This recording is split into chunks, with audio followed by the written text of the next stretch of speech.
Hey guys, it's Coach Andrea here, and today is Truthful Tuesday. And I want to talk about the power of your decisions. Each of us, as we watch the news, know that the statistics, the numbers, the orders, they're all changing daily. One day this is fine, the next day it's not fine. One day you can do this, the next day you can't do this. And as the numbers continue to come in, I suspect that that will be the case. We are in a time of uncertainty. Things are changing from one minute to the next. And so at this moment, all of us have to make a decision. And that is, we have to decide where our trust is. Where are we putting our trust and our faith in this moment? I can promise you that if it is in the economy, you are going to be very disappointed. If it's in your job, you're going to be disappointed. Even if it's in your family and people you love, you're going to be disappointed. We were reading through Habakkuk this morning, and everybody knows the famous declaration that Habakkuk makes at the end of chapter 3, where he's saying, even though the fig trees have no blossom and there are no grapes on the vines, even though the olive crops fail and the fields lie empty and barren, even though the flocks die in the fields and the cattle barns are empty, yet I will rejoice in the Lord. I will be joyful in the God of my salvation. And as my kids and I were reading through that, I was sharing with them, you can take out what Habakkuk says on the even though and put in what's going on right now. Even though coronavirus is spreading, even though there's no toilet paper, even though the grocery stores are chaotic, even though I can't go to work, even though my kids are sick, even though we're all stuck in the house together, even though I'm worried about my future, even though I don't know what's going to happen 3 months from now, even though I'm afraid that I'm going to get the virus, even though someone I love has the virus. I could go on and on and on. We can put anything in there.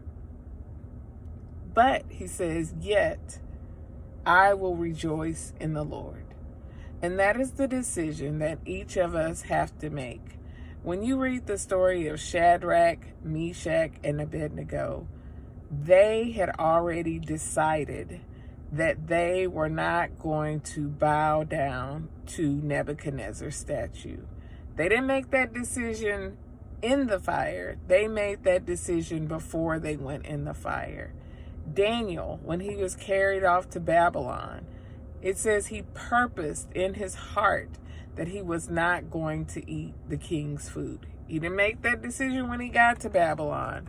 He made it before he got there.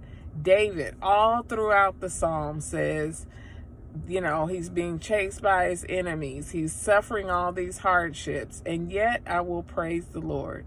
Job said, though he slay me, yet will I trust him.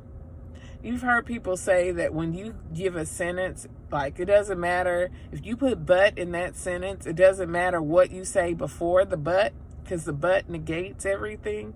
So we can go to God. We can make our requests known. We can do like Jesus in the garden and say, Father, if it be your will, let this cup pass from me. We can ask. But the most important thing we say is what we say after that request. After that but, after that yet, after that even though, what is the decision that you are going to make? Will you rejoice and praise the Lord? No matter what's going on, no matter how bad this gets. And if you don't make that decision now, if you're not intentional about doing it, it's not going to happen on accident. Because as the news comes in, it's going to be more discouraging. It's going to be more depressing.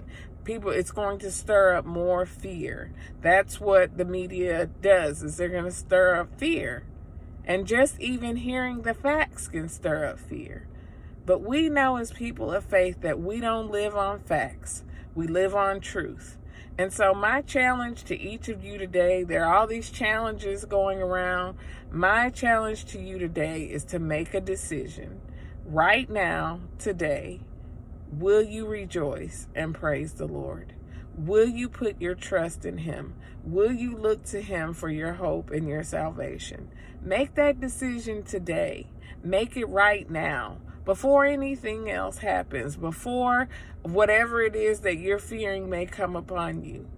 Whatever it is, make a decision to praise the Lord. Because whatever we put in that, even though, it doesn't matter, because God is still the hope of our salvation. He is the one that will ultimately bring about our deliverance, whether it be on this side or the other side. He is unfailing, He is unchanging, He is faithful, and He is the only secure thing that we have right now. Hope that blesses you. You guys have a great day.